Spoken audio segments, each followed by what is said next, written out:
ਦੇਖੋ first entry ਤੁਹਾਡੇ ਕੋਲੇ ਆਪਾਂ ਫਸਟ ਤੋਂ ਇੱਕ ਵਾਰੀ ਸ਼ੁਰੂ ਕਰਦੇ ਹਾਂ। ਫਸਟ ਐਂਟਰੀ ਤੁਹਾਡੇ ਕੋਲੇ ਹੈਗੀ ਆ 15,000 received in business from Amritpal Singh partner 1। ਹੁਣ ਇਹਦਾ ਆਪਾਂ ਵਾਚਰ ਲਿਖਣਾ ਆ। ਆ ਜੋ ਮੈਂ ਤੁਹਾਨੂੰ ਸਕਰੀਨ 'ਤੇ ਇਸ ਲਈ ਦਿਖਾ ਰਿਹਾ ਇਹ ਵਾਚਰ ਹੈ। ਇਸ ਵਾਚਰ ਦੇ ਵਿੱਚ ਡੈਬਿਟ ਅਤੇ ਕ੍ਰੈਡਿਟ ਲਿਖਿਆ ਹੋਇਆ। ਵਾਚਰ ਦਾ ਨੰਬਰ ਜਿਹੜੀ ਨਾ ਇੱਥੇ ਟ੍ਰਾਂਜੈਕਸ਼ਨ ਹੈ ਦਸੰਬਰ 2 ਦੀ ਪਹਿਲੀ, ਆਪਾਂ ਇੱਥੇ ਵੀ ਲਿਖ ਦਾਂਗੇ 2 ਦਸੰਬਰ ਪਹਿਲੀ ਐਂਟਰੀ। ਹੁਣ ਇਹ ਐਂਟਰੀ ਵਿੱਚ ਤੁਸੀਂ ਕੀ ਕਰਨਾ ਆ, ਡੈਬਿਟ 'ਚ ਕੌਣ ਹੈ, ਕ੍ਰੈਡਿਟ ਕੌਣ ਹੈ, ਦੱਸ ਤਾਂ। ਡੈਬਿਟ ਜੀ, ਡੈਬਿਟ ਕਿਹੜਾ ਖਾਤਾ ਹੋਊਗਾ?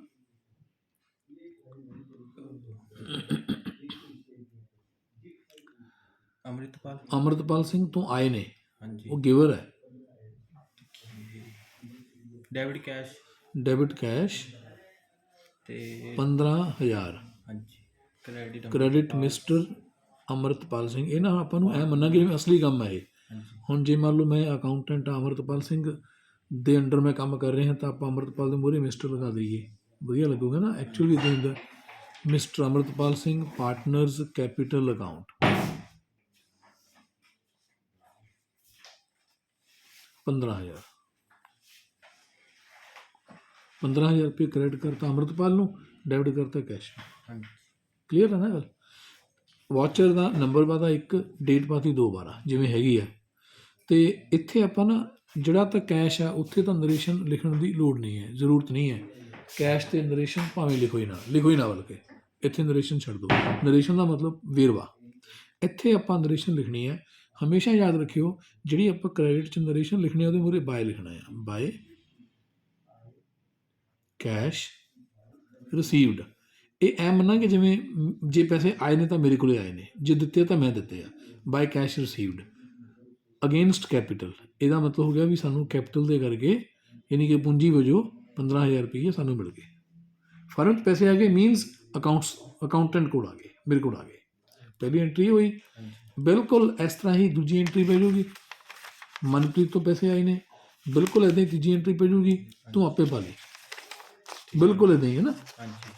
ਇੱਥੇ ਮੈਂ ਖਾਲੀ ਛੱਡ ਦਿੰਦਾ ਕਿ voucher number 2 you will write by your self, ਠੀਕ ਹੈ ਨਾ। ਅਤੇ ਚੌਥੀ ਐਂਟਰੀ ਕਿਹੜੀ ਹੈ, ਮਰਜ਼ੀ ਪੜ੍ਹ ਕੇ ਸੁਣਾਈ ਤਾਂ ਮੈਨੂੰ। Cash race 10,000 deposit in state bank of India, new current account in the name of. ਹਾਂ, ਆਪਾਂ ਨੇ ਬੈਂਕ 'ਚ ਪੈਸੇ ਜਮ੍ਹਾਂ ਕਰਾਏ ਨੇ, ਖਾਤਾ ਨਵਾਂ ਖੁਲਾਇਆ, ਕਿਹੜੇ ਸਟੇਟ ਬੈਂਕ ਆਫ ਇੰਡੀਆ 'ਚ 10,000 ਰੁਪਈਏ।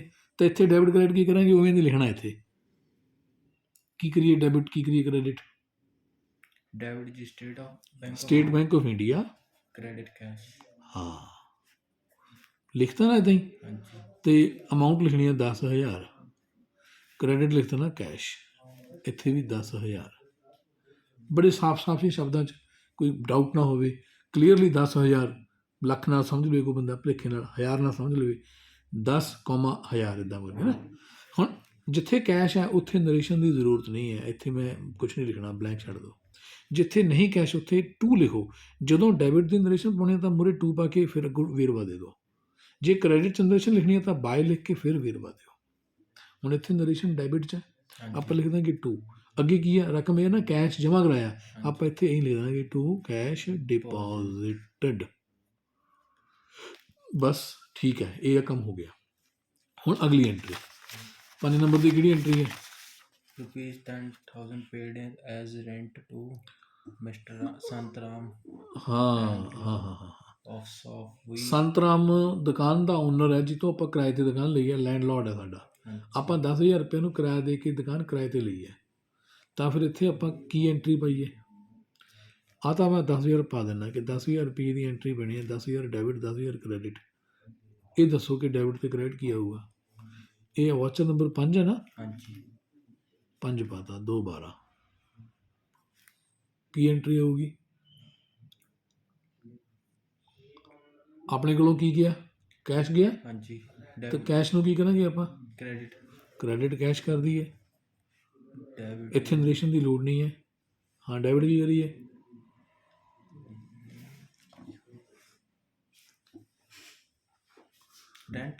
ਰੈਂਟ ਅਕਾਊਂਟ ਜਾਂ ਰੈਂਟ ਐਕਸਪੈਂਸਿਸ ਅਕਾਊਂਟ, ਖਰਚਾ ਹੋ ਗਿਆ। ਨਰੇਸ਼ਨ ਲਿਖਾਂਗੇ ਜਦੋਂ ਡੈਬਿਟ 'ਚ ਨਰੇਸ਼ਨ ਲਿਖਣੀ ਆ ਤਾਂ ਬਿਗਨਿੰਗ ਤੇ ਟੂ ਲਿਖਣਾ ਆ। ਉਸ ਤੋਂ ਬਾਅਦ ਰਕਮ ਕੀ ਹੈ ਹਾਂਜੀ ਜੋ ਮਰਜ਼ੀ ਲਿਖ ਦਿਓ। ਜਿਵੇਂ ਇਹ 'ਚ ਕੀ ਆ, ਆਪਾਂ ਨੇ ਕਿਰਾਇਆ ਦਿੱਤਾ, ਕੈਸ਼ ਦਿੱਤਾ, ਆਪਾਂ ਇੱਥੇ ਲਿਖ ਦਾਂਗੇ ਟੂ ਕੈਸ਼ ਪੇਡ ਰੈਂਟ, ਬਸ। ਹਾਂ, ਜੇ ਅਸੀਂ ਚਾਹੁੰਦੇ ਆ ਕਿ ਸੰਤਰਾਮ ਨੂੰ ਆਪਾਂ ਕਿਰਾਇਆ ਦਿੱਤਾ ਉਹ ਤੋਂ ਸਾਈਨ ਵੀ ਕਰਵਾ ਲਈਏ ਤਾਂ ਆਹ ਆਪਸ਼ਨ ਹੈਗਾ। ਇੱਥੇ ਆਪਾਂ ਆਪਣਾ ਨਾਮ ਲਿਖਾਂਗੇ, ਸਾਡੀ ਫਰਮ ਦਾ ਨਾਮ। ਸਾਡੀ ਫਰਮ ਦਾ ਨਾਮ ਹੈਗਾ AMG ਕੰਪਿਊਟਰ ਸ਼ਾਪੀ। ਜਦੋਂ ਆਪਾਂ ਕਿਸੇ ਨੂੰ ਪੈਸੇ ਦਿੰਦੇ ਆ, ਜਾਂ ਤਾਂ ਉਹ ਤੋਂ ਉੱਪਰ ਰਸੀਦ ਲੈ ਲਈ ਫਿਰ ਤਾਂ ਠੀਕ ਹੈ। ਜੇ ਉਹ ਰਸੀਦ ਨਹੀਂ ਦੇ ਰਿਹਾ ਜਾਂ ਉਹ ਕਹਿੰਦਾ ਮੇਰੇ ਕੋਲ ਤਾਂ ਰਸੀਦ ਬੁੱਕ ਹੈ ਹੀ ਨਹੀਂ ਗੀ, ਤਾਂ ਇੱਥੇ ਆਪਾਂ ਫਿਰ ਲਿਖਾਂਗੇ ਰਸੀਵ ਫਰੋਮ, ਆਪਣੀ ਫਰਮ ਦਾ ਨਾਮ ਪਾ ਕੇ ਸਮ ਆਫ ਰੁਪੀਜ਼ 10,000 ਸ਼ਬਦਾਂ 'ਚ ਲਿਖਤਾ, ਅਤੇ ਉਹੀ ਫਿਗਰ ਆਪਾਂ ਇੱਥੇ ਨੰਬਰਾਂ 'ਚ ਵੀ ਲਿਖਤੀ। ਔਨ ਅਕਾਊਂਟ ਆਫ ਰੈਂਟ, ਇੱਥੇ ਉਹਨੂੰ ਕਹੀਏ ਸਾਈਨ ਕਰ ਦੇ। ਜੇ ਹੋਰ ਪੱਕਾ ਕੰਮ ਕਰਨਾ, ਇੱਕ ਸਿੱਧੀ ਟਿਕਟ ਲਗਾ ਕੇ ਉਹਦੇ ਉੱਤੇ ਸਾਈਨ ਕਰਵਾ ਦਈਏ। ਇਹ ਸਾਈਨ ਕਰੂਗਾ ਕੌਣ? ਸੰਤਰਾਮ। ਯਾਨੀ ਕਿ ਸੰਤਰਾਮ ਨੇ ਸਾਨੂੰ ਲਿਖ ਕੇ ਦਿੱਤਾ, ਆਪਾਂ ਦਿੱਤੇ ਨੇ, ਆਪਣੇ ਕੋਲ ਪ੍ਰੂਫ ਵੀ ਹੈਗਾ, ਸੰਤਰਾਮ ਦੇ ਸਾਈਨ ਹੋ ਗਏ। ਇਹ ਆਪਾਂ ਕਰਾ ਸਕਦੇ ਹਾਂ, ਰਿਸੀਪਟ ਹੋ ਗਈ। ਇਹ ਆਪਸ਼ਨ ਹੈ ਕਿ ਜੇ ਅਗਰ ਜਿਹਨੂੰ ਆਪਾਂ ਪੇਮੈਂਟ ਕਰ ਰਹੇ ਹਾਂ, ਅਗਰ ਉਹ ਸਾਨੂੰ ਰਸੀਦ ਨਹੀਂ ਦੇ ਰਿਹਾ, ਕੱਲ੍ਹ ਨੂੰ ਕਹੂਗਾ ਮੈਂ ਤਾਂ ਲੈ ਕੇ ਹੀ ਨਹੀਂ ਗਿਆ, ਤਾਂ ਆਪਾਂ ਉਹਨੂੰ ਦੇਣ ਲੱਗਿਆਂ ਪਹਿਲਾਂ ਉਹ ਤੋਂ ਸਾਈਨ ਕਰਾਈਏ ਫਿਰ ਉਹਨੂੰ ਦੇਈਏ। ਇਹ ਆਪਸ਼ਨ ਤਾਂ ਰੱਖੀ ਹੋਈ ਹੈ। ਕਲੀਅਰ? ਨਹੀਂ ਤਾਂ ਲੋੜ ਨਹੀਂ ਵਰਤਣ ਦੀ। ਹੁਣ ਅਗਲੀ ਐਂਟਰੀ 6ਵੇਂ ਨੰਬਰ 'ਤੇ ਕਿਹੜੀ ਐਂਟਰੀ ਹੈ? ਰੁਪੀਜ਼ 650 ਇੱਕ ਗੱਲ ਇਹ ਦੱਸਣ ਵਾਲੀ ਹੈ, 2 ਮਿੰਟ ਰੁਕੀ। ਹੁਣ ਜਿਵੇਂ ਆਪਾਂ 10,000 ਰੁਪਏ ਨੂੰ ਦਿੱਤੇ ਨੇ, ਹਾਂਜੀ ਜਿੰਨੀਆਂ ਵੀ ਟ੍ਰਾਂਜੈਕਸ਼ਨਾਂ ਨੇ, ਹਰ ਟ੍ਰਾਂਜੈਕਸ਼ਨ ਦਾ ਕੋਈ ਨਾ ਕੋਈ ਸਬੂਤ ਹੁੰਦਾ ਹੈ।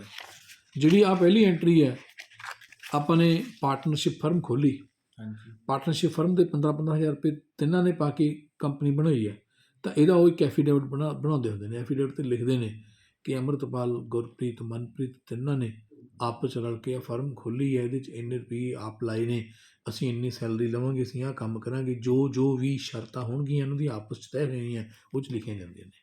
ਤਾਂ ਇਹ ਉਹਦਾ ਸਬੂਤ, ਉਹ ਐਫੀਡੇਵਿਟ ਦੀ ਆਪਣੇ ਕੋਲੇ ਐਕਚੁਅਲ ਐਫੀਡੇਵਿਟ ਪਿਆ।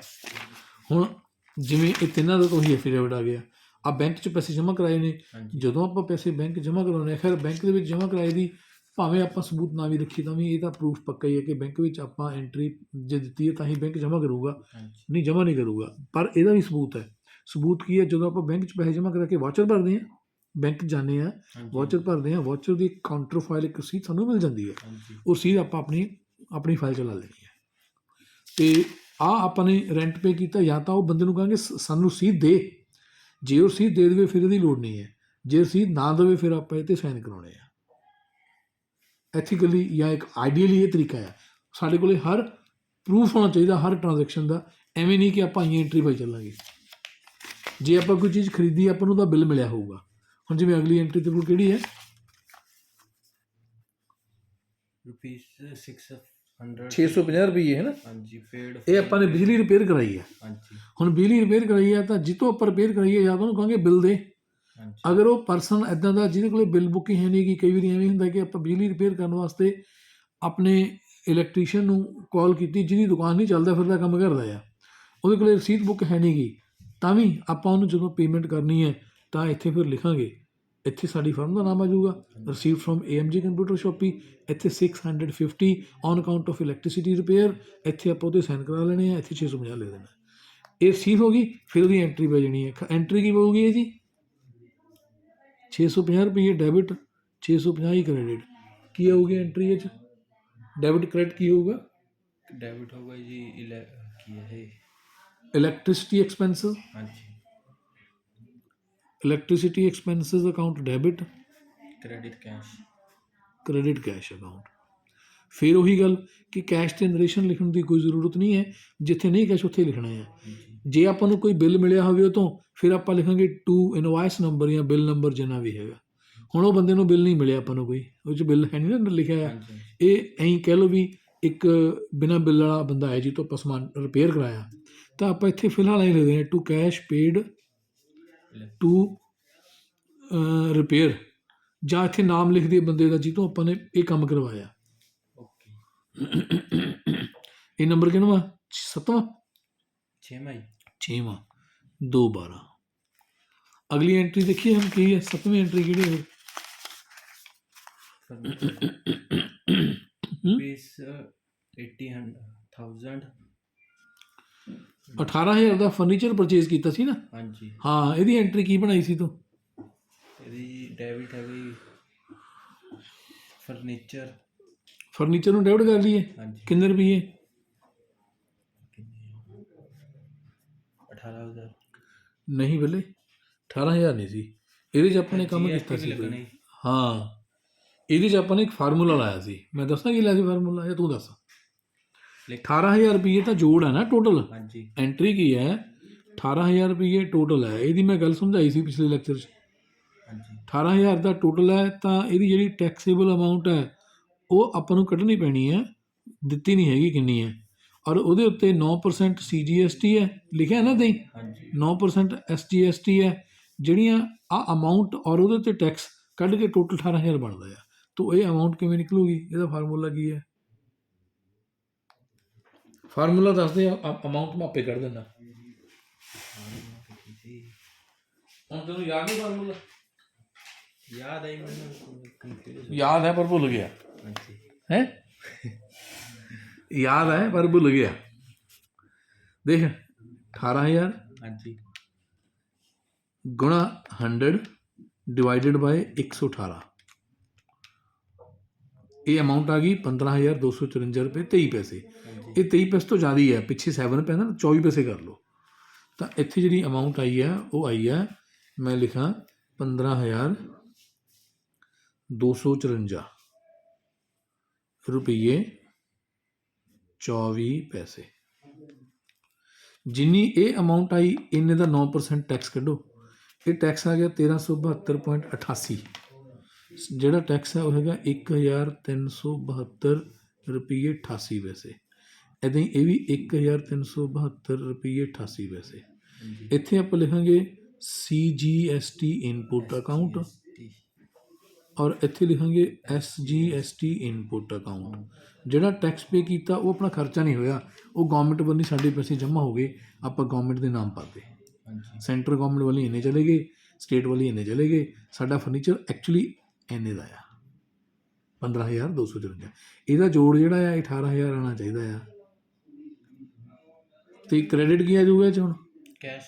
ਕੈਸ਼। ਆਪਾਂ ਨੇ ਕੈਸ਼ ਦੇ ਕੇ ਫਰਨੀਚਰ ਪਰਚੇਜ਼ ਕਰ ਲਿਆ। ਇੱਥੇ ਨਰੇਸ਼ਨ ਪਾਵਾਂਗੇ ਟੂ ਇਨਵਾਇਸ ਨੰਬਰ। ਜ਼ਰੂਰ ਆਪਾਂ ਨੂੰ ਇਹ ਤੋਂ ਇਨਵਾਇਸ ਮਿਲੀ ਹੋਊਗੀ। ਹਰ ਪਰਚੇਜ਼ ਜਦੋਂ ਵੀ ਆਪਾਂ ਕੋਈ ਚੀਜ਼ ਸਮਾਨ ਕਿਸੇ ਦੁਕਾਨ ਤੋਂ ਖਰੀਦਦੇ ਹਾਂ ਤਾਂ ਬਿੱਲ ਮਿਲਦਾ ਹੈ, ਉਹ ਬਿੱਲ ਨੂੰ ਆਪਾਂ ਕਹਿੰਦੇ ਹਾਂ ਇਨਵਾਇਸ। ਇਨਵਾਇਸ ਨੰਬਰ ਕਿੰਨਾ ਲਿਖਿਆ ਤੇਰੇ ਕੋਲੇ? ਬਿੱਲ ਨੰਬਰ ਕੋਈ ਲਿਖਿਆ ਹੋਊਗਾ 7ਵੀਂ ਐਂਟਰੀ 'ਚ। ਮੈਮੋ ਨੰਬਰ ਲਿਖਾ ਹੈ। ਹਾਂ, ਕਿੰਨਾ ਆ? 1542। 1542। ਇਹਨੂੰ ਆਪਾਂ ਇਨਵਾਇਸ ਵੀ ਕਹਿ ਦਈਏ ਤਾਂ ਵੀ ਠੀਕ ਹੈ, ਇਹਨੂੰ ਆਪਾਂ ਬਿੱਲ ਕਹਿ ਲਈਏ ਤਾਂ ਵੀ ਠੀਕ ਹੈ, ਇਹਨੂੰ ਆਪਾਂ ਕਈ ਵਾਰੀ ਕੈਸ਼ ਮੈਮੋ ਵੀ ਕਹਿ ਦਿੰਦੇ ਹਾਂ।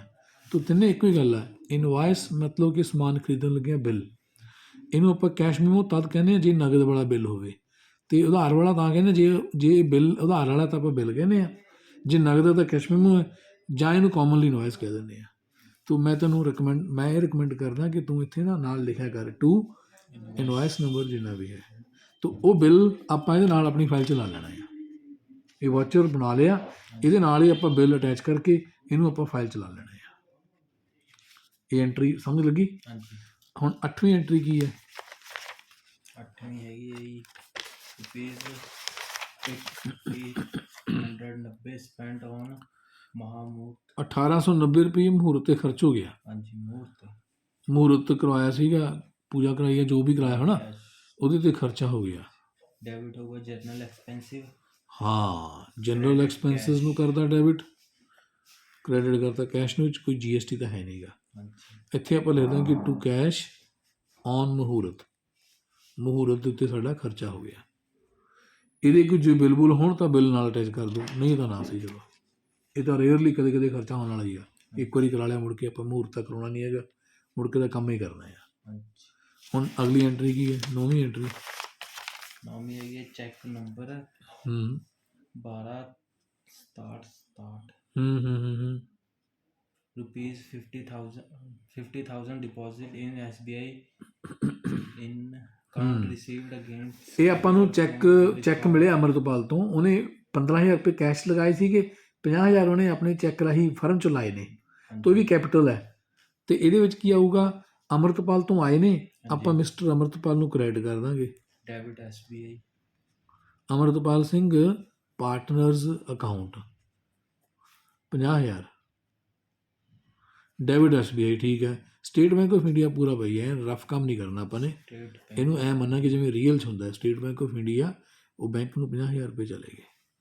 ਇੱਥੇ ਆਪਾਂ ਲਿਖ ਦਾਂਗੇ 2 ਚੈੱਕ ਨੰਬਰ 126767 ਜਿੰਨਾ ਵੀ ਚੈੱਕ ਨੰਬਰ ਹੈ।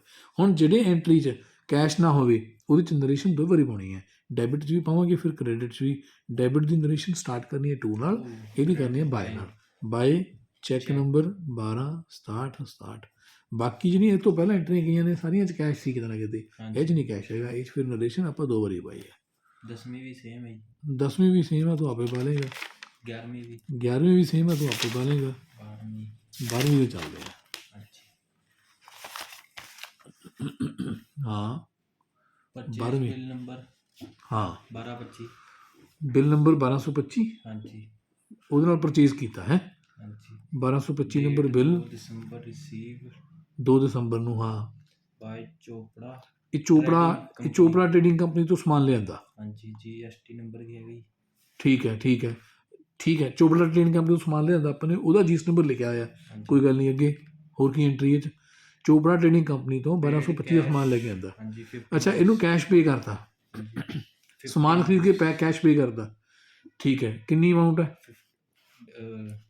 50 ਮਾਰਕਸ ਨੇ 150 ਅੱਛਾ 50 ਮਾਊਸ ਨੇ, ਮੈਂ ਇੱਥੇ ਲਿਖਣਾ ਚਾਹ ਉੱਪਰਲੇ ਪਾਸੇ ਨੂੰ 50 ਮਾਊਸ ਨੇ, 150 ਰੁਪਏ ਦਾ ਇੱਕ ਮਾਊਸ ਹੈ। ਹਾਂਜੀ 7500 ਦੇ ਆ ਗਏ। ਹਾਂਜੀ ਇਹਦੇ ਤੇ GST ਅਲੱਗ ਲੱਗੂਗਾ, ਹਾਂਜੀ CGST 6% ਹੈ ਤੇ SGST ਵੀ 6% ਹੈ।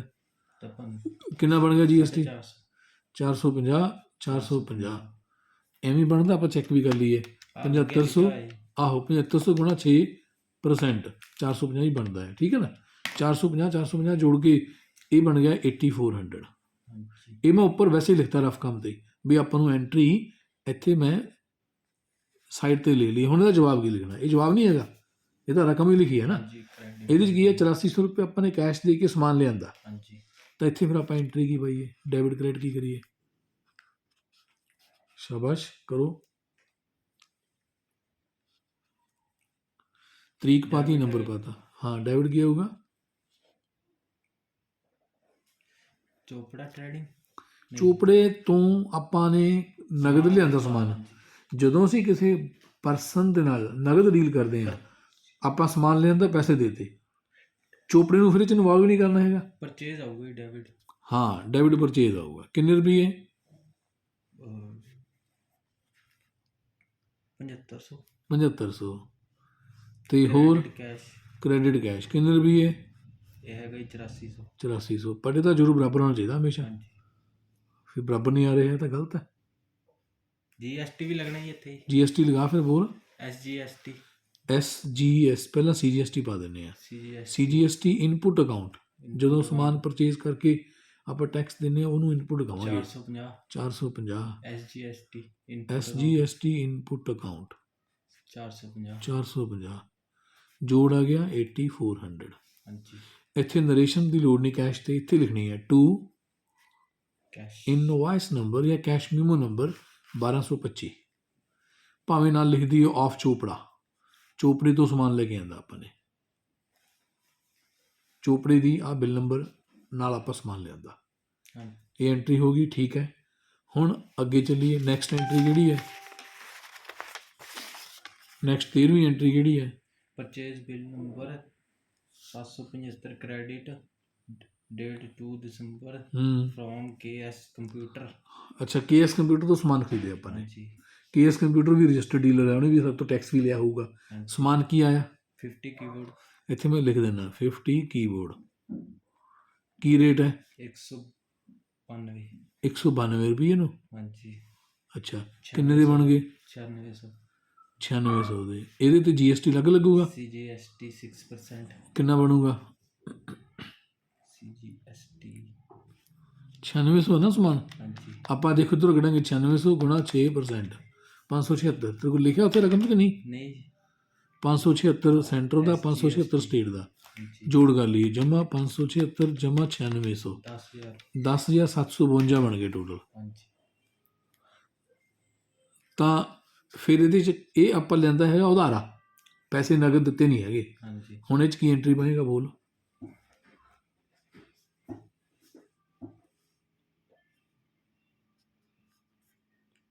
ਡੈਬਿਟ ਪਰਚੇਜ ਡੈਬਿਟ ਪਰਚੇਜ਼ ਕਿੰਨੇ ਰੁਪਈਏ? 9600। ਠੀਕ ਹੈ। Credit KS computer KS computers ਕਿੰਨੇ ਰੁਪਈਏ? ਇਹ ਹੈਗਾ ਜੀ 10752। ਠੀਕ ਹੈ। ਤੇ CGST ਇਹ ਡੈਬਿਟ ਕਰਾਂਗੇ ਨਾ? ਹਾਂਜੀ CGST ਇਨਪੁਟ ਅਕਾਊਂਟ ਕਿੰਨੇ ਰੁਪਈਏ? 576। SGST input account 576। ਨਰੇਸ਼ਨ ਦੋਨਾਂ 'ਚ ਲਿਖਾਂਗੇ, ਕੋਈ ਕੈਸ਼ ਤਾਂ ਹੈ ਨਹੀਂਗਾ। ਹਾਂਜੀ ਇੱਥੇ 2 ਲਿਖ ਕੇ ਇਨਵਾਇਸ ਨੰਬਰ ਵਾਇਸ ਨੰਬਰ 775 675 675। ਇੱਥੇ By ਬਾਏ ਇਨਵਾਇਸ ਨੂੰ ਸ਼ਾਰਟ 'ਚ ਪਾ ਲਓ ENV ਨੰਬਰ 675। ਹੋ ਗਈ ਐਂਟਰੀ। ਹਾਂਜੀ ਹੁਣ ਅੱਗੇ ਚੱਲੀਏ। 14ਵੀਂ ਐਂਟਰੀ ਕੀ ਹੈ? 14th ਤੇ ਕੀ ਪਊਗਾ? ਸਰ ਇਹ ਨਹੀਂ ਸਮਝ ਆਇਆ। ਕੀ ਸੀ ਐਂਟਰੀ ਬੋਲ? Sale bill number cash memo 1 issued to Mohit Kumar. ਆਪਾਂ ਨੇ ਮੋਹਿਤ ਕੁਮਾਰ ਨੂੰ ਸਮਾਨ ਵੇਚਿਆ, ਹਾਂਜੀ ਪੈਸੇ ਨਗਦ ਆ ਗਏ ਸੀ ਕਿ ਨਹੀਂ? ਕੈਸ਼ ਮੀਮੋ ਲਿਖਿਆ ਨਾ ਤਾਂ ਹਾਂਜੀ। ਨਗਦ ਆ ਗਏ। ਇਹਦੇ 'ਚ ਕੀ ਹੋਇਆ? ਸਮਾਨ ਸੇਲ ਕੀਤਾ, ਆਪਾਂ ਬਿੱਲ ਕੱਟਿਆ ਹਾਂਜੀ ਟੂ ਕੈਸ਼, ਨਾਲ ਆਪਾਂ ਲਿਖ ਦਿੰਦੇ ਮੋਹਿਤ ਨੂੰ। ਮੋਹਿਤ ਕੁਮਾਰ ਕੋਈ ਗ੍ਰਾਹਕ ਹੈ, ਉਹ ਸਮਾਨ ਲੈਣ ਆਇਆ, ਪੈਸੇ ਨਗਦ ਦੇ ਗਿਆ ਸੀਗਾ, ਤਾਂ ਆਪਾਂ ਕੈਸ਼ ਵੀ ਨਾਲ ਲਿਖਤਾ ਵੀ ਕੈਸ਼ ਆਏ ਨੇ। ਕੀ ਆਇਆ? 1 ਮਾਊਸ ਇੱਕ ਮਾਊਸ। ਕੀ ਰੇਟ ਹੈ? 192 192 ਰੁਪਏ ਦੇ ਹਿਸਾਬ ਨਾਲ 192 ਦੀ ਬਣ ਗਈ। ਅੱਛਾ, ਇੱਕ ਕੀਬੋਰਡ ਵੀ ਲੈ ਗਿਆ, ਉਹ ਕਿੰਨੇ ਦਾ? 239 ਦਾ 239 ਦਾ। 239 ਉਹ ਬਣ ਗਏ। ਹਾਂਜੀ 12% GST। ਅੱਛਾ, ਇਹਦਾ ਪਹਿਲਾਂ ਜੋੜ ਕਰ ਲਈਏ। ਇਹਦਾ ਜੋੜ ਕਰ ਲਈਏ ਤਾਂ ਕਿੰਨਾ ਆ ਗਿਆ? 192 ਪਲੱਸ 239 83 431 ਆ ਗਿਆ। ਇਹਦਾ ਜੋੜ 431 ਆਇਆ ਨਾ। ਫਿਰ ਇਹਦੇ ਉੱਤੇ 6% CGST ਤੇ 6% SGST ਲੱਗੂਗਾ। ਹੁਣ ਇਹਦੇ ਤੇ ਆਪਾਂ ਕੱਢ ਲਈ ਗੁਣਾ 6%, 25 ਰੁਪਏ 86 ਪੈਸੇ ਬਣ ਗਏ। 25 ਰੁਪਏ 86 ਪੈਸੇ। ਇੱਥੇ ਵੀ 00 ਪਾ ਲਓ, ਇੱਥੇ ਵੀ 00 ਪਾ ਲਓ, ਇੱਥੇ ਵੀ 00 ਪਾ ਲਓ। ਠੀਕ ਹੈ, ਤੇ ਇੰਨਾ ਹੀ SGST ਬਣ ਗਿਆ। ਹੁਣ ਜੋੜ ਕਰ ਲਓ ਇਹਦਾ 2580 ਪਲੱਸ 25 ਰੁਪਏ 86 ਪੈਸੇ ਪਲੱਸ 431, ਇਹ ਬਣ ਗਏ 482 ਰੁਪਏ 72 ਪੈਸੇ। ਹੁਣ ਮੰਨ ਲਓ ਆਪਾਂ ਸਮਾਨ ਵੇਚਿਆ 482 ਰੁਪਏ 72 ਪੈਸੇ ਬਣੇ, ਹਾਂਜੀ ਤਾਂ ਆਪਾਂ ਤੋਂ ਰਾਊਂਡ ਫਿਗਰ 483 ਲੈ ਲਾਂਗੇ ਨਾ। ਹਾਂਜੀ ਤਾਂ ਆਪਾਂ ਕੀ ਕਰਾਂਗੇ? ਇਹਦੇ 'ਚ ਲਿਖਾਂਗੇ ਰਾਊਂਡ ਆਫ। ਰਾਊਂਡ ਆਫ ਦਾ ਮਤਲਬ ਆਪਾਂ 28 ਪੈਸੇ ਇਹ 'ਚ ਹੋਰ ਜੋੜ ਦਈਏ।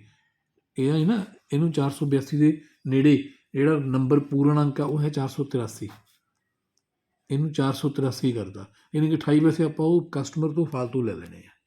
ਕਈ ਵਾਰੀ ਐਂ ਵੀ ਹੋਊਗਾ, ਇੱਥੇ ਮੰਨ ਲਓ 22 ਪੈਸੇ ਬਣ ਤਾਂ 22 ਪੈਸੇ ਛੱਡ ਦਾਂਗੇ, ਫਿਰ 482 ਲਵਾਂਗੇ ਇਕੱਲੇ। ਤੋ ਆਹ ਰਾਊਂਡ ਆਫ ਦੇ ਵਿੱਚ 88 ਪੈਸੇ 28 ਪੈਸੇ ਪੈ ਗਏ। 28 ਪੈਸੇ ਇਹਦਾ ਘਟਾ ਕੇ ਡਿਫਰੈਂਸ ਆਉਂਦਾ ਤਾਂ ਕਰਕੇ। ਪਤਾ ਲੱਗਿਆ ਤੁਹਾਨੂੰ 28 ਪੈਸੇ ਕਿਉਂ ਪਾਏ ਨੇ? 28 ਪੈਸੇ ਪਲੱਸ ਕੀਤੇ ਨੇ। ਰਾਊਂਡ ਆਫ ਦਾ ਕੀ ਹੈ? ਜਾਂ ਪਲੱਸ ਕਰ ਲਓ ਜਾਂ ਮਾਈਨਸ ਕਰ ਲਓ, ਲੇਕਿਨ ਉਹਦਾ ਮਕਸਦ ਇਹ ਹੈ ਕਿ ਜਿਹੜੀ ਰਕਮ ਹੈ ਇਹ ਪੂਰੀ ਫਿਗਰ ਬਣ ਜਾਵੇ। ਇਹਦੇ 'ਚ ਜਨਰਲੀ ਇਹ ਰੂਲ ਹੁੰਦਾ ਹੈ ਕਿ ਜੇ 50 ਪੈਸੇ ਜਾਂ 50 ਪੈਸੇ ਤੋਂ ਫਾਲਤੂ ਨੇ ਤਾਂ ਇਹ ਪਲੱਸ ਕਰਕੇ ਪੂਰਾ ਰੁਪਈਆ ਐਡ ਕਰ ਲੈਣਗੇ। ਜੇ 50 ਪੈਸੇ ਤੋਂ ਘੱਟ ਨੇ ਤਾਂ ਇਹ ਪੈਸੇ ਛੱਡ ਕੇ ਉਹਨੇ ਮਾਈਨਸ ਕਰਕੇ ਉਹ ਪੈਸੇ ਛੱਡ ਦੇਣਗੇ, ਇਕੱਲੇ ਰੁਪਈਏ ਉਹਨੇ ਆ ਜਾਣਗੇ ਜਿੰਨੇ ਪੈਸੇ ਦਾ ਸਮਾਨ ਗਿਆ। ਐਂਟਰੀ ਇਹ ਹੈ। ਹੁਣ ਇਹਦੇ 'ਚ ਹੋਇਆ ਕਿ ਸਮਾਨ ਵੇਚਿਆ 431 ਦਾ, ਇਹ ਤਾਂ ਆ ਜਾਊਗੀ ਸੇਲ। ਸੇਲ ਦੇ ਖਾਤੇ 'ਚ ਆਪਾਂ ਇੰਨੇ ਰੁਪਏ ਪਾ ਦੇਣੇ ਆ। ਆ ਜਾਊਗਾ CGST ਆਊਟਪੁੱਟ, ਇਹ ਆ ਜਾਊਗਾ SGST ਆਊਟਪੁੱਟ।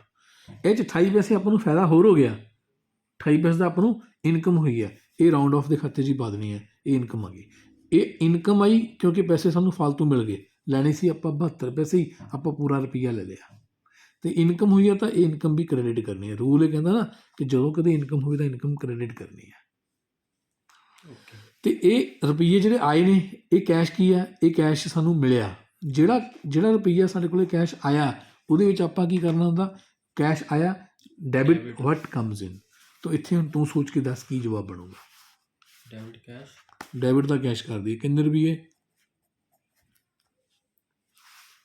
483 ਜਿੰਨੇ ਆਏ ਨੇ। ਠੀਕ ਹੈ, ਕ੍ਰੈਡਿਟ ਕੀ ਕਰੀਏ? ਕ੍ਰੈਡਿਟ ਮੋਹਿਤ ਕੁਮਾਰ।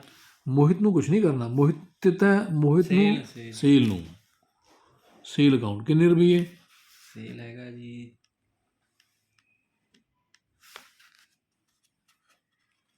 ਸੇਲ 431 431 ਰੁਪਏ ਦਾ ਸਮਾਨ ਵਿਕਿਆ, 431 ਰੁਪਏ ਸੇਲ ਕਰਤਾ ਕ੍ਰੈਡਿਟ ਨੂੰ, ਠੀਕ ਹੈ। ਹੋਰ SGST ਪਹਿਲਾਂ CGST ਪਾ ਦਿੰਦੇ ਆ, CGST CGST ਆਊਟਪੁੱਟ। ਹੁਣ ਜਿਹੜਾ ਸਮਾਨ ਦਾ ਟੈਕਸ ਲੱਗਿਆ ਉਹਨੂੰ ਆਪਾਂ ਆਊਟਪੁੱਟ ਕਹਾਂਗੇ ਜਦੋਂ ਸਮਾਨ ਵੇਚਦੇ ਆ। ਕਿੰਨੇ ਰੁਪਏ ਟੈਕਸ ਹੈ? 25 ਰੁਪਏ 86 ਪੈਸੇ। ਹਾਂਜੀ ਤੇ SGST ਕਿੰਨਾ ਆ ਆਊਟਪੁੱਟ ਦੇ ਵਿੱਚ? ਇਹ ਵੀ ਇੰਨਾ ਹੀ ਆ ਜਾਊਗਾ, 25 ਰੁਪਏ 86 ਪੈਸੇ। ਤੇ 28 ਪੈਸੇ ਹੋਰ ਨੇ, ਉਹ ਵੀ ਆਪਾਂ ਇੱਥੇ ਪਾ ਦੇਣੇ ਤਾਂ ਕਿ ਜਿਹੜਾ ਜੋੜ ਹੈ ਇਹਦਾ 483 ਹੈ, ਇਹਦਾ 483 ਹੈ, ਇਟ ਮਸਟ ਐਗਜ਼ੈਕਟਲੀ ਮੈਚ। ਜੇ ਇੱਥੇ 482 ਰੁਪਏ 72 ਪੈਸੇ ਹੋਣ, ਇੱਥੇ 483 ਨਹੀਂ ਪਾ ਸਕਦੇ। ਇੱਥੇ 483 ਤਾਂ ਪਏ ਨੇ ਕਿਉਂਕਿ ਆਏ ਆਪਣੇ ਕੋਲੇ ਪੂਰੇ 483 ਨੇ, ਤਾਂ ਆਪਾਂ ਇੱਥੇ 28 ਪੈਸੇ ਆਪਣੀ ਇਨਕਮ ਪਾ ਲੈਣੀ ਹੈ। ਇੱਥੇ ਲਿਖਾਂਗੇ ਰਾਊਂਡ ਆਫ। ਇਹ ਕਦੇ ਇਨਕਮ ਹੋਈ, ਕਦੇ ਇਹ ਖਰਚਾ ਹੋਊਗਾ, ਕਦੇ ਪੈਸੇ ਘੱਟ ਆ ਗਏ, ਕਦੇ ਵੱਧ ਆ ਗਏ। ਇਹ ਵੀ ਖਾਤੇ 'ਚ ਪੈਣੇ ਆ, ਇਹ ਵੀ ਲਿਖਣੇ ਆ, ਛੱਡਣੇ ਨਹੀਂ ਹੈਗੇ। ਤਾਂ ਸਾਡਾ ਯਾਨੀ ਹਮੇਸ਼ਾ ਜਿਹੜਾ ਜੋੜ ਡੈਬਿਟ ਦਾ ਅਤੇ ਜੋੜ ਕ੍ਰੈਡਿਟ ਦਾ ਇਹ ਲਾਜ਼ਮੀ, it should be always equal. Okay, ਇੱਕ ਪੈਸੇ ਦਾ ਫਰਕ ਵੀ ਨਹੀਂ ਹੋਣਾ ਚਾਹੀਦਾ, ਪੈਸਾ ਪੈਸਾ ਇਹ ਆਪਸ 'ਚ ਮਿਲਣਾ ਚਾਹੀਦਾ ਆ। ਆਈ ਗੱਲ? ਹਾਂਜੀ ਹੁਣ 15ਵੀਂ ਐਂਟਰੀ ਕੀ ਹੈ?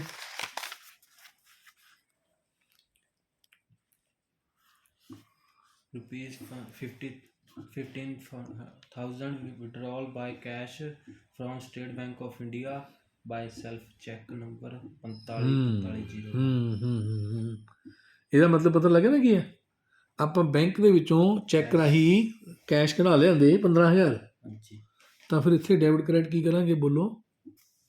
ਡੈਬਿਟ SBI ਨਹੀਂ ਡੈਬਿਟ SBI। ਨਹੀਂ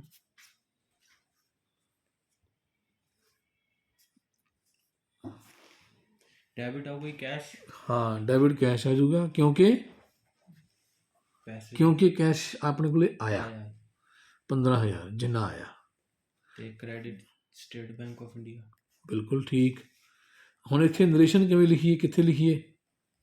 ਇੱਥੇ ਨਰੇਸ਼ਨ ਲਿਖਣੀ ਹੈ ਕਿ ਨਹੀਂ? ਜਿੱਥੇ ਕੈਸ਼ ਹੈ ਉੱਥੇ ਨਰੇਸ਼ਨ ਨਾ ਲਿਖੋ, ਛੱਡ ਦਿਓ, ਇੱਥੇ ਲਿਖਣੀ ਹੈ। ਇੱਥੇ ਨਰੇਸ਼ਨ ਕੀ ਲਿਖੀਏ? ਬਾਏ ਅੱਗੇ ਚੈੱਕ ਨੰਬਰ 454501 ਸੈਲਫ ਦਾ ਚੈੱਕ ਆਪਾਂ ਜਮ੍ਹਾਂ ਦੇ ਕੇ ਪੈਸੇ ਲਿਆਂਦੇ 15,000। ਠੀਕ ਹੋ ਗਿਆ। ਅਗਲੀ ਐਂਟਰੀ 16ਵੀਂ ਐਂਟਰੀ 'ਚ ਕੀ ਹੈ? Cheque number 454502 454502 number cheque issue ਕਰਤਾ। ਹਾਂਜੀ ਕਿਹਨੂੰ ਇਸ਼ੂ ਕੀਤਾ? KS computer again KS computers ਨੂੰ। Payment of purchase. ਹਾਂ, ਆਹ ਨਾ ਦੇਖ ਪਿੱਛੇ ਚੱਲਦੇ ਹਾਂ ਆਪਾਂ ਮਾੜੇ ਜਿਹਾ। ਆਹ ਆਪਾਂ ਨੇ KS ਕੰਪਿਊਟਰ ਤੋਂ ਸਮਾਨ ਲਿਆਂਦਾ ਸੀਗਾ 10,752 ਦਾ। ਹਾਂਜੀ ਤੇ ਇੱਥੇ ਦੀ ਹੁਣ ਤੂੰ ਐਂਟਰੀ ਪਾ ਰਹੇ ਹੋ ਜੀ, ਰਕਮ ਇੰਨੀ ਹੋਈ ਹੈ ਨਾ। ਹਾਂਜੀ ਆਈ ਯਾਨੀ ਇਹ ਆਪਾਂ ਪੈਸੇ ਦਾ ਸਮਾਨ ਲਿਆਂਦਾ, ਪੈਸੇ ਦੇਣੇ ਸੀ ਨਾ, ਉਹਨੂੰ ਕਹਿੰਦਾ ਸੀ ਚੈੱਕ ਭੇਜ ਦਾਂਗੇ ਤੈਨੂੰ, ਥੋੜ੍ਹੀ ਦੇਰ ਰੁਕ ਜਾ। ਹਾਂਜੀ ਤੇ ਉਹ ਆਪਾਂ ਹੁਣ ਚੈੱਕ ਭੇਜ ਕੇ ਉਹਦੀ ਪੇਮੈਂਟ ਕਲੀਅਰ ਕਰਨ ਲੱਗੇ ਆ। ਯਾਨੀ ਇਹੀ ਐਂਟਰੀ ਹੈ। ਇਹ ਆਪਾਂ ਸਮਾਨ ਲੈ ਦੀ ਆ ਤੇ ਆਹ ਐਂਟਰੀ ਆ ਉਹਦੀ ਪੇਮੈਂਟ ਦੀ। ਆਪਾਂ KS ਕੰਪਿਊਟਰਸ ਨੂੰ 10,752 ਚੈੱਕ ਰਾਹੀਂ ਪੇ ਕਰਨ ਲੱਗੇ ਆ। ਐਵੇਂ ਹੈ ਨਾ? ਤਾਂ ਹੁਣ ਡੈਬਿਟ ਕੀ ਕਰਾਂਗੇ? ਅਮਾਊਂਟ ਤਾਂ ਆ ਜੂਗੀ 10,752। Debit purchase. ਹਾਂ ਓਏ, ਪਰਚੇਜ਼ ਨਹੀਂ, ਗਲਤ ਹੈ, ਮੈਂ ਹਾਂ ਇਹ ਮਾਰਦਾ। ਡੈਬਿਟ ਕੀ ਹੋਊਗਾ? ਆਪਾਂ ਚੈੱਕ ਦਿੱਤਾ, ਹਾਂਜੀ ਕਿਹਨੂੰ ਦਿੱਤਾ cheque? KS computer. KS computer ਨੂੰ। ਤਾਂ ਫਿਰ ਡੈਬਿਟ ਕੀ ਹੋਊਗਾ? KS computer. Yes, KS computers ਦਾ ਖਾਤਾ ਡੈਬਿਟ ਕਰਾਂਗੇ, ਹਾਂਜੀ ਰਕਮ ਜਿੰਨੀ ਚੈੱਕ ਦਿੱਤਾ ਆ। ਤੇ ਕ੍ਰੈਡਿਟ ਕੀ ਕਰਾਂਗੇ? State bank of India. ਹਾਂ, ਜੇ ਚੈੱਕ ਦਿੱਤਾ ਇਹਦਾ ਮਤਲਬ ਬੈਂਕ 'ਚੋਂ ਤੁਹਾਡੇ ਖਾਤੇ 'ਚੋਂ ਪੈਸੇ ਘੱਟ ਜਾਣਗੇ। ਹਾਂਜੀ ਸਟੇਟ ਬੈਂਕ ਆਫ ਇੰਡੀਆ 'ਚੋਂ ਕ੍ਰੈਡਿਟ। ਇੱਥੇ ਨਰੇਸ਼ਨ ਦੋਵੇਂ ਪਾਸੇ ਲਿਖਣੀ ਹੈ। ਇੱਥੇ ਟੂ ਕੀ, ਇੱਥੇ ਬਾਏ ਕੀ। ਬੋਲੋ ਕੀ ਲਿਖੇਗਾ? Cheque by cheque number 454502। ਇੱਥੇ ਚੈੱਕ ਨੰਬਰ 454502। ਯਾਨੀ ਇਸ ਚੈੱਕ ਨਾਲ ਬੈਂਕ 'ਚੋਂ ਪੈਸੇ ਨਿਕਲ ਗਏ, ਔਰ ਇਸ ਚੈੱਕ ਨਾਲ ਇਹਨੂੰ ਪੈਸੇ ਚਲੇ ਗਏ। ਓਕੇ ਹੁਣ 17ਵੀਂ ਐਂਟਰੀ 'ਚ ਕੀ ਹੈ, ਨੈਕਸਟ ਐਂਟਰੀ 17ਵੀਂ 'ਚ ਕੀ ਹੈ, cash rupees 5065 paid for printing 565 ਰੁਪਏ ਦੀ ਐਂਟਰੀ ਹੈ। ਹਾਂਜੀ ਇਹ ਮੈਂ ਕੱਲ੍ਹ ਵਾਲੇ ਲੈਕਚਰ ਸਮਝਾਈ ਸੀ ਗੱਲ ਤੈਨੂੰ, ਹਾਂਜੀ ਇਹ ਉਹਦੇ ਨਾਲ ਲਿੰਕ ਹੈ। ਮੈਂ ਇੱਥੇ ਫਿਰ ਥੋੜ੍ਹੀ ਜਿਹੀ ਐਕਸਪਲੇਨ ਕਰ ਦਵਾਂ। 565 ਰੁਪਏ ਦਾ ਆਪਾਂ ਨੇ ਸਟੇਸ਼ਨਰੀ ਜਾਂ ਪ੍ਰਿੰਟਿੰਗ ਦਾ ਖਰਚਾ ਕੀਤਾ ਆ, ਹਾਂਜੀ ਔਰ ਇਹਦੇ 'ਤੇ ਉਹਨੇ GST ਨਹੀਂ ਲਿਆ। ਐਵੇਂ ਹੀ ਲਿਖਿਆ ਉੱਤੇ ਕਿ GST ਉਹਨੇ ਨਹੀਂ ਲਿਆ। ਇਹਦਾ GST ਜਿਹੜਾ ਬਣਦਾ ਆ ਸਾਨੂੰ ਖੁਦ ਨੂੰ ਪੇ ਕਰਨਾ ਪਊਗਾ ਅੰਡਰ ਰਿਵਰਸ ਚਾਰਜ। ਤੂੰ ਪਹਿਲਾਂ ਆਪਾਂ ਇੱਥੇ ਤਾਂ ਸਿੰਪਲੀ ਐਂਟਰੀ ਪਾ ਦੇਣੀ ਹੈ। ਕੀ ਬਣੀ ਆ, 565 ਰੁਪਏ ਦੀ, 565 ਰੁਪਏ ਦੀ। ਇਹ ਖਰਚਾ ਹੋ ਗਿਆ। ਖਰਚੇ ਦਾ ਕੀ ਨਾਮ ਹੈ, ਖਰਚੇ ਦਾ ਨਾਮ ਜੀ ਪ੍ਰਿੰਟਿੰਗ ਐਂਡ ਸਟੇਸ਼ਨਰੀ ਐਕਸਪੈਂਸਿਸ ਦੇ ਨਾਮ ਤੇ ਖਰਚਾ ਪਾ ਦਿਓ। ਪ੍ਰਿੰਟਿੰਗ ਦਾ ਖਰਚਾ ਵੀ, ਸਟੇਸ਼ਨਰੀ ਦਾ ਵੀ ਇੱਕੋ ਖਾਤਾ ਖੋਲ੍ਹਿਆ, printing and stationery expenses account. 565 ਰੁਪਏ ਦੀ ਐਂਟਰੀ ਪਾ ਲਈ, ਹਾਂਜੀ ਡੈਬਿਟ ਕਰਤਾ ਇਹਨੂੰ, ਤੇ ਕ੍ਰੈਡਿਟ ਕੀ ਕਰਾਂਗੇ, ਆਪਾਂ ਨੇ ਕੈਸ਼ ਪੇ ਕਰਤਾ ਨੂੰ। ਹਾਂਜੀ ਕੈਸ਼ ਨਰੇਸ਼ਨ ਲਿਖਾਂਗੇ ਟੂ ਇਨਵਾਇਸ ਨੰਬਰ, ਕਿੰਨਾ ਨੰਬਰ ਇਨਵਾਇਸ ਹੈ, 1343 1343 ਆਫ, ਇਹ ਦੁਕਾਨ ਜੀ ਤੋਂ ਲੈਂਦਾ ਇਹ ਸਮਾਨ, ਉਹਦਾ ਨਾਂ ਹੈਗਾ ਸੰਜੀਵ ਪ੍ਰਿੰਟਿੰਗ ਪ੍ਰੈਸ। ਹਾਂਜੀ ਤੇ ਇਹ ਜਿਹੜੀ ਦੁਕਾਨ ਹੈ ਨਾ, ਮੈਂ ਵੈਸੇ ਇੱਥੇ ਲਿਖ ਦੇਣਾ URP, ਮਤਲਬ ਅਨਰਜਿਸਟਰਡ ਪਰਸਨ ਹੋਣ ਕਰਕੇ ਇਹਨੇ ਸਾਡੇ ਤੋਂ GST ਨਹੀਂ ਲਿਆ। ਜੇ ਇਹ ਬੰਦਾ ਰਜਿਸਟਰਡ ਹੁੰਦਾ ਤਾਂ ਇਹਨੇ ਇਹਦੇ ਤੇ GST ਵੀ ਲੈਣਾ ਸੀਗਾ, ਫਿਰ ਸਾਨੂੰ ਵੱਧ ਪੈਸੇ ਦੇਣੇ ਪੈਣੇ ਸੀਗੇ। ਇਹਦਾ GST ਆਪਾਂ ਇਹਨੂੰ ਦਿੱਤਾ ਨਹੀਂ ਹੈਗਾ, ਇਹਨੇ ਸਾਡੇ ਤੋਂ ਲੈ ਨਹੀਂ ਸਕਿਆ। ਹੁਣ ਇਹਦੇ ਤੇ GST ਉਹਨੇ ਨਹੀਂ ਲਿਆ, ਤਦ ਵੀ ਆਪਾਂ ਦੇਣਾ ਆ, ਇਮਾਨਦਾਰੀ ਨਾਲ ਆਪਾਂ GST ਦੇਣਾ ਆ। ਤਾਂ ਉਹ ਕਿਵੇਂ ਦੇਵਾਂਗੇ, ਉਹਦੀ ਐਂਟਰੀ ਕੀ ਪਊਗੀ, ਇਹਦੇ ਤੇ ਪਹਿਲਾਂ GST ਦੇਖੋ ਬਣਦਾ ਕਿੰਨਾ ਆ, 565 ਗੁਣਾ 2.5%, ਇਹ 5% ਵਾਲੀ ਆਈਟਮ ਹੈ। ਇਹ ਆਪਾਂ ਨੂੰ ਗਿਵਨ ਹੈ ਕਿ 5% ਇਹਦੇ ਤੇ GST ਲੱਗਣਾ ਆ, ਉਹ ਆਪਾਂ ਖੁਦ ਰਿਵਰਸ ਚਾਰਜ ਅੰਡਰ ਪੇ ਕਰਨਾ ਆ। ਇਹ ਬਣ ਗਿਆ 14 ਰੁਪਏ 12 ਪੈਸੇ ਤੋਂ ਵੱਧ ਹੈ, 13 ਪੈਸੇ ਕਰ ਲੈ, 14 ਰੁਪਏ 13 ਪੈਸੇ। ਇਹ ਆ ਜਾਊਗਾ CGST ਇਨਪੁਟ, ਔਰ ਇੰਨਾ ਹੀ ਆ ਜਾਊਗਾ SGST ਇਨਪੁਟ। ਅਕਾਊਂਟ ਜੇ ਤਾਂ ਆਪਾਂ ਨਗਦ ਦੇ ਤਾਂ ਇੱਥੇ ਕੈਸ਼ ਲਿਖਣਾ ਸੀਗਾ, ਹਾਲੇ ਆਪਾਂ ਕੈਸ਼ ਨਹੀਂ ਦੇਣਗੇ, ਆਪਾਂ ਕੋਲ ਟਾਈਮ ਨਹੀਂ ਹੈਗਾ ਅੱਜ। ਇਹਦੇ ਵਾਸਤੇ ਰੂਲ ਹੈ ਕਿ ਜਿੰਨਾ 1 ਮਹੀਨੇ ਤੁਸੀਂ ਸਮਾਨ ਇੱਦਾਂ ਦਾ ਖਰੀਦਿਆ ਆ, ਜਦੋਂ ਮਹੀਨਾ ਲੰਘ ਜਾਣਾ ਆ ਉਦੋਂ ਇੱਕ ਵਾਰੀ ਇਕੱਠੇ ਜਮ੍ਹਾਂ ਕਰਾ ਦੇਣੇ ਆ। ਹੁਣ ਆਪਾਂ 2 ਦਸੰਬਰ ਦੀ ਐਂਟਰੀ ਪਾ ਰਹੇ ਹਾਂ, ਹੋ ਸਕਦਾ ਕਿ ਆਪਾਂ ਇਸੇ ਮਹੀਨੇ 'ਚ ਹੋਰ ਵੀ ਇੱਦਾਂ ਦੀਆਂ ਐਂਟਰੀਆਂ ਹੋਣਗੀਆਂ, ਆਪਾਂ ਇਹ ਰੁਪਈਏ ਦੇਣੇ ਖੜੇ ਕਰ ਲੈਣੇ ਕਿ ਦੇਣੇ ਆ, ਟੈਕਸ ਦੇਣਾ ਆ। ਜਦੋਂ ਪੇ ਕਰ ਦੇਵਾਂਗੇ ਉਦੋਂ ਆਪਾਂ ਖਾਤਾ, ਉਦੋਂ ਆਪਾਂ ਐਂਟਰੀ ਪਾਵਾਂਗੇ ਕੈਸ਼ ਪੇ ਕੀਤੇ ਦੀ।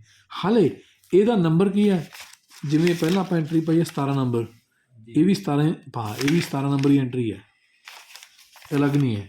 ਅਤੇ ਇਹਦੇ 'ਚ ਅਸੀਂ ਕਰ ਦਾਂਗੇ ਕ੍ਰੈਡਿਟ 14 ਰੁਪਏ 13 ਪੈਸੇ, 14 ਰੁਪਏ 13 ਪੈਸੇ, ਨਵਾਂ ਖਾਤਾ ਖੁੱਲ੍ਹ ਜੂਗਾ CGST ਪੇਏਬਲ ਅੰਡਰ ਰਿਵਰਸ ਚਾਰਜ, ਇੱਦਾਂ ਹੀ SGST ਪੇਏਬਲ ਅੰਡਰ ਰਿਵਰਸ ਚਾਰਜ।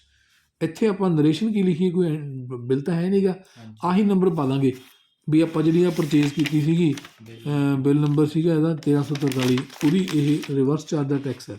ਇੱਥੇ ਨਰੇਸ਼ਨ ਪਾ ਦਾਂਗੇ to GST under reverse charge, ਇੱਥੇ ਵੀ ਲਿਖ ਦਾਂਗੇ by GST under reverse charge. ਇਹ GST ਆਪਾਂ ਆਪਣੇ ਕੋਲੋਂ ਐਂਟਰੀ ਪਾਈ ਹੈ। 17ਵੀਂ ਐਂਟਰੀ 'ਚ 2 ਐਂਟਰੀ ਬਣ ਗਈਆਂ। ਹੁਣ ਅੱਗੇ ਐਂਟਰੀ ਕਿਹੜੀ ਹੈ, 18ਵੀਂ। ਕੈਸ਼ ਇਨ ਹੈਂਡ, ਬਸ ਇਹ ਇੰਨੀਆਂ ਨੇ ਐਂਟਰੀਆਂ, ਇਹਦਾ ਮਤਲਬ ਇੰਨੀਆਂ ਐਂਟਰੀਆਂ ਨੇ। ਹੁਣ ਇਹ ਐਂਟਰੀਆਂ ਨੂੰ ਆਪਾਂ ਕੈਸ਼ ਬੁੱਕ 'ਤੇ ਵੀ ਪਾਉਣਾ ਸਿੱਖਣਾ ਆ, ਇਹ ਆਪਾਂ ਕੱਲ੍ਹ ਸਿੱਖ ਲੈਂਦੇ ਹਾਂ। ਮੈਂ ਤੈਨੂੰ ਐਂ ਕਹੂੰਗਾ ਹਾਲੇ ਫਿਲਹਾਲ ਇਹ ਐਂਟਰੀ ਨੂੰ ਕੱਲ੍ਹ ਨੂੰ ਆਪਾਂ ਆਹ ਕੈਸ਼ ਬੁੱਕ 'ਤੇ ਪਾਉਣਾ ਸਿੱਖਦੇ ਹਾਂ। ਇਹਦਾ ਲੈਜਰ ਹੈ, ਆਹ ਤੇਰੀ ਕੈਸ਼ ਬੁੱਕ ਹੈ, ਇਹਦੇ 'ਤੇ ਕੱਲ੍ਹ ਨੂੰ ਆਪਾਂ ਪਾਉਣਾ ਸਿੱਖਦੇ ਹਾਂ। ਅਤੇ ਅੱਗੇ ਤੋਂ ਅੱਜ ਵਾਸਤੇ ਇਹ ਕਰੀ, ਹੁਣ ਜਿਹੜੀਆਂ ਇਹ ਤੋਂ ਅੱਗੇ ਐਂਟਰੀਆਂ ਨਾ ਜਨਵਰੀ 1 ਦੀਆਂ, ਬਿਲਕੁਲ ਇਸ ਤਰੀਕੇ ਨਾਲ ਹੀ ਵਾਚਰ ਬਣਾ ਲੈ। ਜਿਹੜਾ ਤੈਨੂੰ ਕੋਈ ਐਂਟਰੀ ਇੱਦਾਂ ਦੀ ਲੱਗਦੀ ਹੋਈ ਜੇ ਤੁਹਾਨੂੰ ਨਹੀਂ ਸਮਝ ਲੱਗੀ ਹੈਗੀ, ਉਹਦਾ ਵਾਚਰ ਉਹ ਲਾਈਨ ਪੇਜ ਛੱਡ ਦੇ। ਤੀਜੀ ਦੇ ਵਿੱਚ ਹੈਗਾ ਪਰਚੇਜ਼ ਕੀਤੀ ਹੈ, ਤਾਂ ਸਿੰਪਲ ਹੈ, ਮੈਂ ਤੁਹਾਨੂੰ ਸਮਝਾ ਦਿੰਦਾ ਰਕਮ, ਤੂੰ ਆਪੇ ਐਂਟਰ ਪਾ ਦੇਗਾ। ਤੀਜੀ ਐਂਟਰੀ ਵਿੱਚ ਕੀ ਹੈ, ਲੈਟਸ ਸੀ, ਆਪਾਂ ਸਮਝਦੇ ਹਾਂ। ਆਪਾਂ ਨੇ ਪਰਚੇਜ਼ ਕੀਤੀ ਆ 703 ਨੰਬਰ ਬਿੱਲ ਦੇ ਦੁਆਰਾ KS ਕੰਪਿਊਟਰਸ ਤੋਂ ਕੀ ਲੈ ਕੇ ਆਂਦਾ 5 ਮਦਰਬੋਰਡ ਨੇ 3500 ਦਾ ਇੱਕ ਹੈ। ਆਪਾਂ ਇਹਦਾ ਪਹਿਲਾਂ ਬਿੱਲ ਬਣਾ ਲਈਏ। 5 ਮਦਰਬੋਰਡ ਨੇ।